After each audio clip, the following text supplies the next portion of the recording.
kalau ditanya kepada saya tentang Pak Hartonya, ya, sepanjang yang saya kenal beliau secara pribadi dan secara langsung, ya, orangnya itu sangat sederhana hidupnya, bicaranya juga sederhana.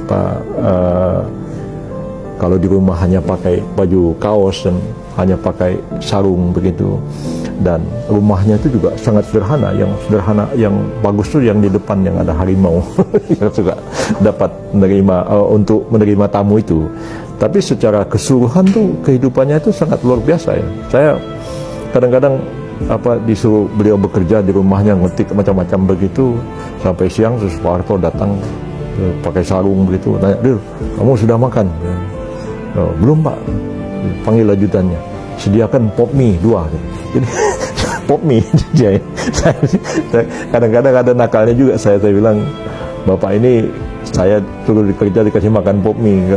Saya disuruh kerja di rumah Pak Camat aja dikasih makan enak, sama Bapak kalau makan pop. Oh, saya makannya memang begini," katanya begitu. Jadi orangnya itu memang hidupnya itu sangat sederhana ya.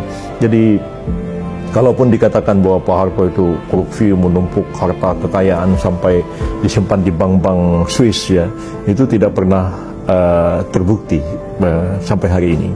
Jadi waktu Krismon itu saya ingat pada waktu itu Pak Murdiono bercerita kepada saya tentang tuduhan-tuduhan itu, dan Pak Mur sebenarnya mencari itu. Ya, saya juga waktu itu ditugasi menerbitkan beberapa paspor diplomatik kepada orang-orang tertentu ya, untuk pergi ke Swiss untuk melacak itu. Ternyata tidak ada. Dan pada waktu Pak Habibie juga, Pak Muladi pada waktu itu ditugasin untuk melacak itu sampai ke Swiss, nggak ditemukan. Jadi saya sendiri mengalami ketika hari-hari terakhir menjelang Pak Harto meninggal, beberapa bulan sebelum meninggal itu, saya sudah jadi Mensesnek pada waktu itu. Pak Harto memanggil saya ke rumahnya dan beliau mempertanyakan mengenai mengapa beliau tidak dikasih rumah ya, karena menurut peraturan yang berlaku kan mantan presiden dan wakil presiden itu disediakan rumah, kemudian mobil, kemudian ada supir dan pengawal begitu, ada fasilitas untuk mantan presiden. Dia bilang, "Real, saya dengar semua sudah dikasih, Gus Dur sudah, Bu Megawati sudah, saya kok belum?" katanya. Jadi saya bilang, "Oh, Pak Harto memang perlu rumah." Dia bilang, "Bukan, saya mau beli rumah di Jalan Tengku Umar untuk dijadikan klinik jantung sesuai dengan permintaan almarhumah Ibu Tin," beliau katakan. Jadi kalau bisa ya saya mau rumah itu. Nah, ditunjukkan rumahnya itu, dan saya bilang, "Ya, saya sudah dengar rumah itu dan kami sudah pelajari, cuma rumah itu 75 miliar harganya. Nah, sedangkan ini jatah rumahnya itu cuma 20 miliar. Lantas Megawati bagaimana?" katanya. Saya bilang, 25 miliar itu rumahnya di Tengku Umar.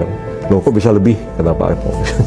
Katanya Bu Mega janji mau kembaliin yang 5 miliarnya.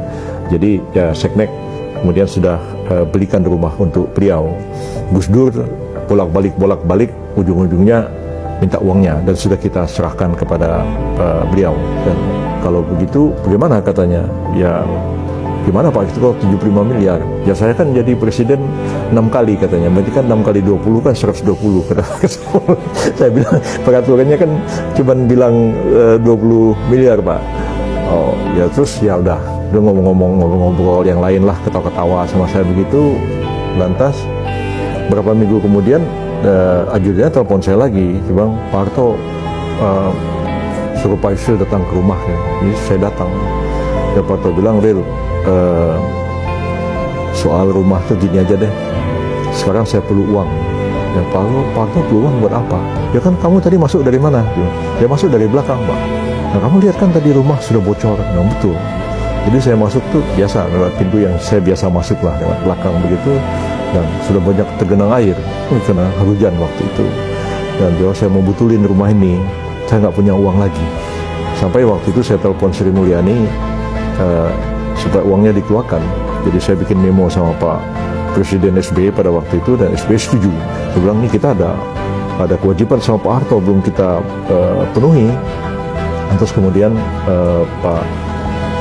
Ibu Sri Mulyani setuju, dan waktu itu pun Ibu Sri Mulyani masih persoalkan lagi. Dia bilang, "Ini 20 miliar, ini Bang Yusril, Tapi ini kan kena pajak apa enggak nih? Saya bilang, masa sih gini-ginian aja dipajakin gitu. Nah akhirnya yang disetorkan ke dikasihkan Pak Harto itu cuma 13 miliar.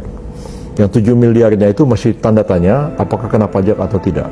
Nah, setelah saya tidak jadi Mensesnek lagi, saya nggak tahu apa itu sudah dipotong atau tidak. Sri Mulyani kan masih jadi Menteri Keuangan sampai sekarang. Jadi itu ceritanya. Jadi kalau Pak Hartonya sendiri itu saya kira enggak.